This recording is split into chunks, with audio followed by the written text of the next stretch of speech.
Hello and welcome to Section 3 of Moral Tribes by Joshua Greene. This is Common Currency. There are a lot of individual groups or even interrelated groups in the world.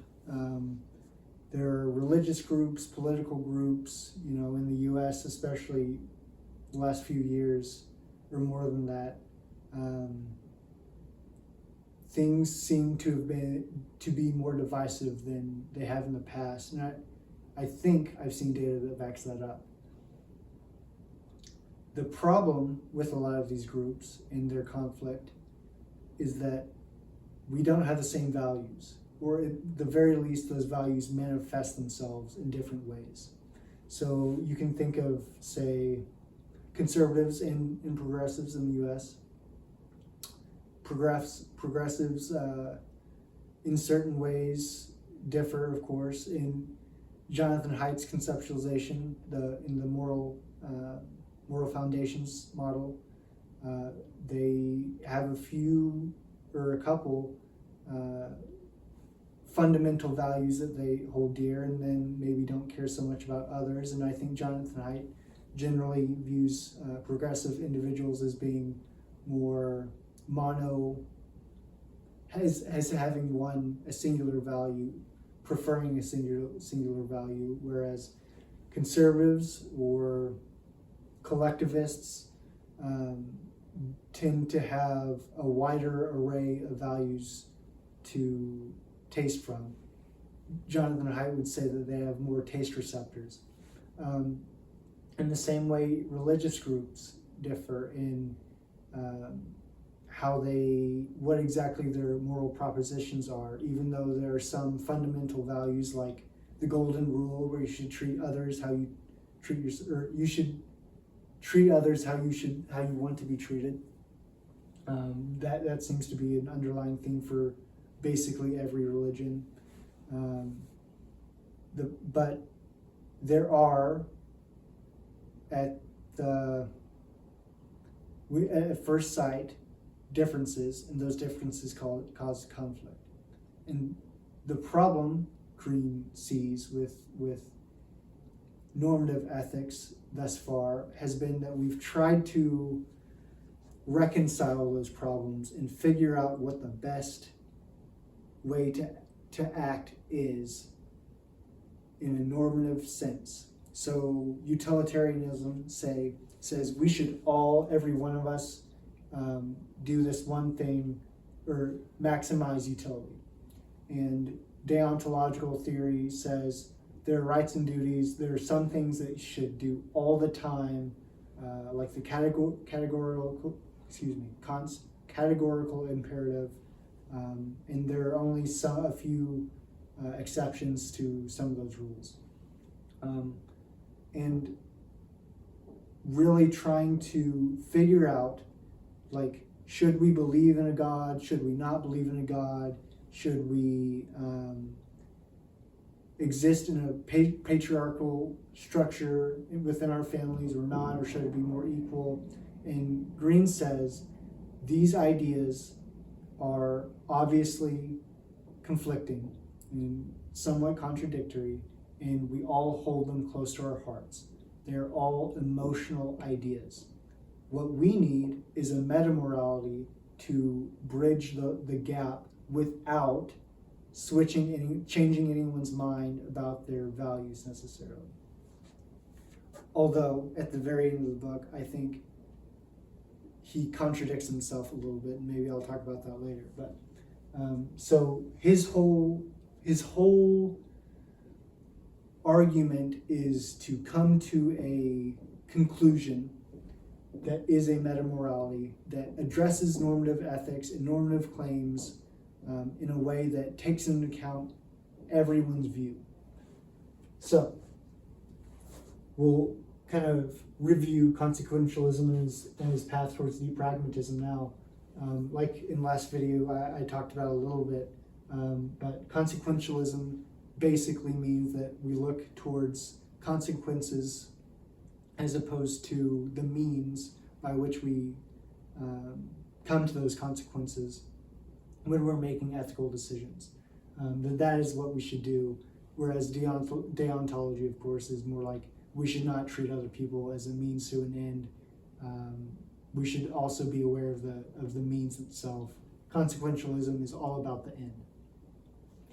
Utilitarianism is a bit more specific in that we're specifically looking at utility, and in Greene's, the definition Greene uses is specifically individual happiness. Now, like Greene points out, there are a lot of some would argue, utilitarians would argue, misconceptions about utilitarianism, in that people think that it's all about optimizing happiness or utility no matter what the cost.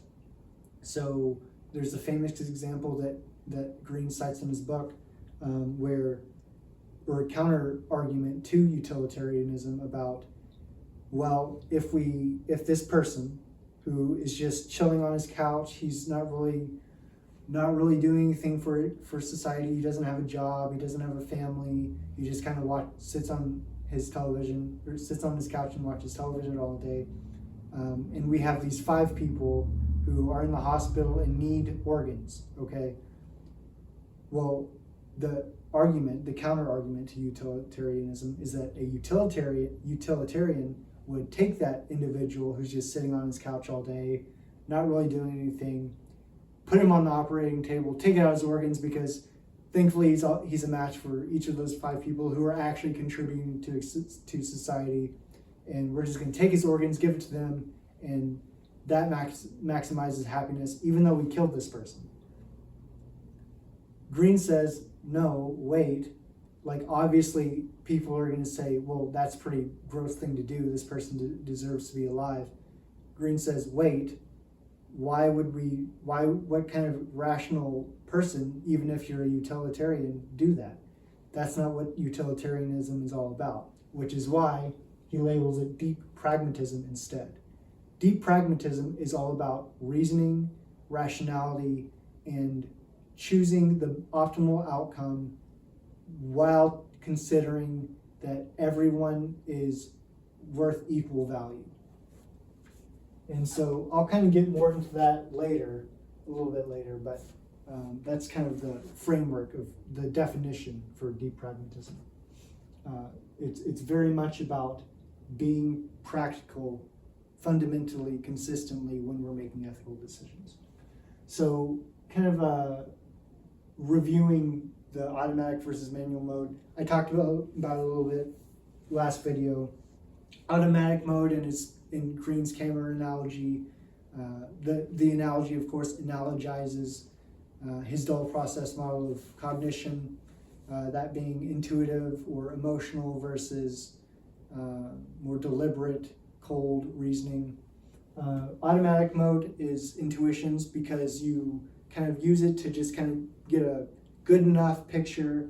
Maybe you don't really know how to use cameras, maybe you don't really know how to think about an issue, you don't have the knowledge or the experience with logic, so you just use automatic mode to use a heuristic that's, if it's efficient, and you get an answer pretty much immediately, and it's good enough. Whereas manual mode is all about really carefully dialing everything in. You probably know a little bit about the subject if you're able to pull from things. You actually have this ability to reason, which most people do, of course, but it's more helpful, obviously, when you have more knowledge generally. And so with manual mode, you can get a perfect picture if you do it right. And so really focusing back in on utilitarianism versus deontological reasoning and moral judgment, Greene makes sure to point out, and I did kind of model it in the last video with that action, process, judgment model that I had on the board over here, that manual mode is only predisposed to utilitarian thinking. So it doesn't always occur that an impersonal or reasoned decision is going to be utilitarian necessarily. It might be deontological, it might use some other ethical framework, but utilitarian thinking tends to be the most rational and reasoned. In fact, Greene says that utilitarian reasoning might even be the, you could say, pinnacle of rational ethical theory, in that John Stuart Mill and Jeremy Bentham were the first ever to really come up with a fully reasoned process to come to ethical decisions. So manual mode is predisposed to utilitarian thinking. And so we're back to Deep Pragmatism, really kind of outlining what exactly this means. This section is all about clarifying utilitarianism for Greene. So here we have a little graph. On this y-axis we have happiness. On this x-axis we have the number of people. So with Deep Pragmatism, since we're trying to maximize happiness, the more people there are, the more overall total happiness we can have. And so there's an optimal line where you could say everyone is infinitely happy. So we could say this little area is actually infinite, because one person is infinitely happy, which doesn't exist practically. So we'll allow my little graph to look a little goofy. So there's someone who's, say, 100 points happy out of 100. And so with two people, there are two people 100 points happy out of 200, so that's 200 total points. So as we keep going towards the almost 8 billion people that 8 billion people that we have on Earth now, we could say that's 8 billion times 100, and I'm not going to do the math, but that's a lot of happiness. So what we want to do is track that happiness in our decisions, in our ethical decisions, in our political decisions, as closely as we can, so as to achieve the best outcome for everyone. Now here comes the rub, where the counter-argument against utilitarianism comes in, which I talked about earlier. Importantly, we treat everyone equally. Everyone's happiness counts the same. So if we have someone who's sitting here on his couch, not doing anything, he might be happy, he might not be. Say he's like 70 points of happiness, okay? And then there's those three people who are like pretty miserable. They're on their deathbed. They're, say, 10 points on the happiness scale. So that's 50 points. Obviously, the total number isn't the total happiness points isn't as good for those 5 people as compared to the one person.